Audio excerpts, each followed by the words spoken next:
Hi hello வணக்கம் and welcome to this is movies review Tamil. இந்த movie ரிவ்யூவில் விஜய் தேவரகொண்டா நடிப்பில் வெளிவந்திருக்க கிங்டம் இந்த மூவியோட ரிவ்யூ பற்றி தான் பார்க்க போகிறோம்.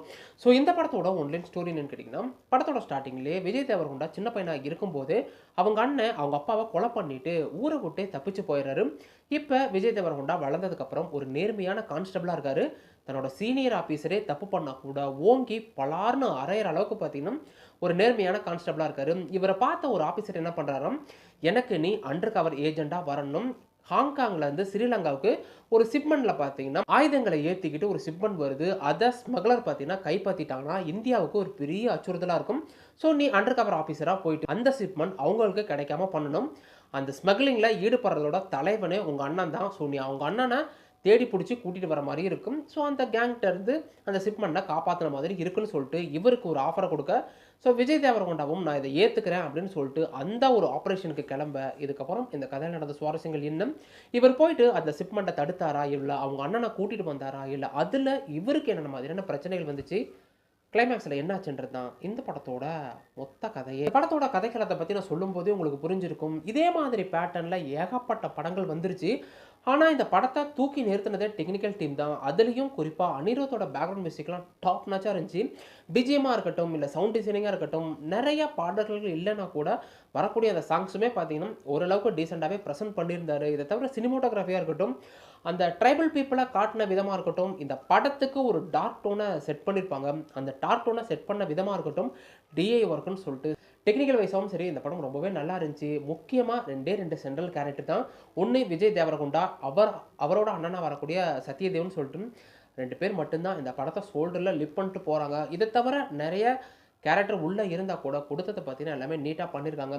சத்யதேவாக இருக்கட்டும், இல்லை விஜய் தேவரகொண்டாவாக இருக்கட்டும், அவங்களுக்குள்ளே இருக்கக்கூடிய கெமிஸ்ட்ரியாக இருக்கட்டும், அந்த எமோஷனல் சீக்வன்ஸாக இருக்கட்டும், ப்ரீ கிளைமேக்ஸில் வரக்கூடிய எமோஷனல் சீக்வன்ஸ்னு சொல்லிட்டு 2 பேருமே பார்த்தீங்கன்னா டாப் நாச்சான ஒரு பர்ஃபார்மன்ஸே வெளிப்படுத்தியிருப்பாங்க. இதை தவிர இந்த மாதிரி கதைக்களங்கள்லாம் 1980லேருந்து ஏகப்பட்ட டைம் அடித்து துவைச்ச ஒரு கதைக்களம் தான். உலக சினிமா பார்க்குறவங்கலாம் பார்த்தீங்கன்னா அடுத்து இதுதான் நடக்க போகுதுன்னு சொல்லிட்டு நீங்களே ஈஸியாக ப்ரெடிக்ட் பண்ணிடுவீங்க. இந்த படத்தை பார்க்கும்போது தேவரா படமாக இருக்கட்டும், இல்லை கேஜிஎஃப் படமாக இருக்கட்டும், நிறைய படங்களோட ரிசம்பிளன்ஸ் பார்த்தீங்கன்னா நமக்கு அடிக்கடி வந்துக்கிட்டே இருக்கும். இதை தவிர இது இப்படி தான் முடிய போகுது அப்படின்னு சொல்லிட்டு கிளைமேக்ஸ் வரைக்குமே நீங்கள் ப்ரெடிக்ட் பண்ணிடுவீங்க. இந்த ஒரு கதைக்களமே போதும். இந்த படம் பார்த்தீங்கன்னா அடுத்த பாட்டுக்கு லீடம் கொடுத்துருக்காங்க. இதில் அந்த ட்ரைபல் பீப்புளை எதுக்கு கொண்டு வந்தாங்க, அதில் ஒரு அரசன்னு சொல்லிட்டு எதுக்கு கொண்டு வந்தாங்கன்னு தான் எனக்கு தெரியல. ஏன்னா சத்யதேவ் கேரக்டராக இருக்கட்டும், இல்லை விஜய் தேவரகொண்டா அவங்களுக்கு உண்டான அந்த காம்பினேஷன்லேயே போயிட்டு படத்தை முடிச்சிருக்கலாமே. இதுக்கு அடுத்த பாட்டு லீடுன்னு கொடுத்து வில்லனோட ஒரு பையனை போட்டு தள்ளிட்டு அடுத்த பையன் வர மாதிரிலாம் கேஜிஎஃப் ஸ்டைலில் அப்படியே கொண்டு போய் நிறுத்தியிருக்காங்க. ஸோ பார்க்கலாம் பார்ட் 2 எப்படி இருக்க போகுதுன்னு சொல்லிட்டு. ஃபர்ஸ்ட் ஹாஃபில் பார்த்தீங்கன்னா விஜய் தேவரகொண்டா யார், அவர் என்ன மாதிரி ஆள், அவர் கான்ஸ்டபிளாக இருந்து எப்படி அந்த அண்டர் கவர் ஆப்ரேஷனுக்கு வராரு, ஸ்ரீலங்காவில் இருக்கக்கூடிய அந்த அடிமை மக்கள் படக்கூடிய துன்பம் என்ன, அங்கே இருக்க கேங்ஸ்டராக இருக்கட்டும், எப்படிலாம் ஸ்மக்லிங் பண்ணுறாங்க, அது எங்கெங்கெல்லாம் போகுதுன்னு சொல்லிட்டு ஃபர்ஸ்ட் ஹாஃபில் காட்டினா கூட செகண்ட் ஹாஃபில் முழுக்க எமோஷ்னலாக இருக்கட்டும், அந்த இன்டர்வல் சீக்வன்ஸில் ஒரு மாஸ் ஃபைட் சீக்வன்ஸாக இருக்கட்டும், அதுன்னு சொல்லிட்டு டாப் நாச்சாவே பண்ணியிருக்காங்க. என்னை பொறுத்த வரைக்கும் படம் ஆகா ஓன்லாம் எக்ஸ்பெக்டேஷனோட போய் பார்க்காதீங்க. கண்டிப்பாக கொடுக்குற டைமுக்கு டீசெண்டாக இருக்கும்.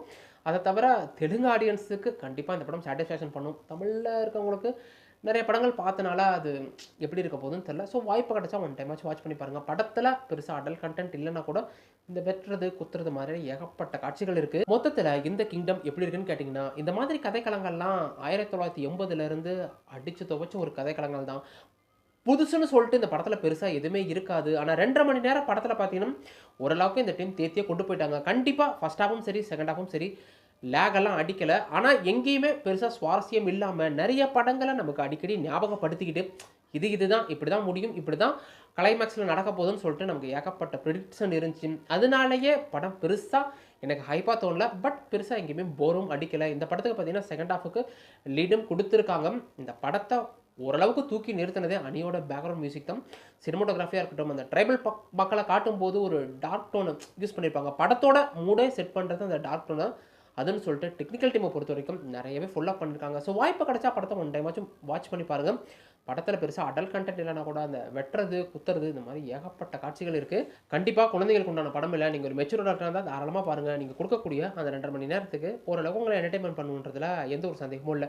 இந்த வீடியோ பிடிச்சிருந்தபடி லைக் கொடுத்துருங்க. அப்படி சப்ஸ்கிரைப் பண்ணிட்டு பக்கத்தில் இருக்க அந்த பெல் ஐக்கனை கிளிக் பண்ணிக்கங்க. இன்னொரு வந்து பார்க்குறேன். அது வரைக்கும் என்ன, கீப் வாட்சிங், கீப் சப்போர்ட்டிங், சப்ஸ்கிரைப் டு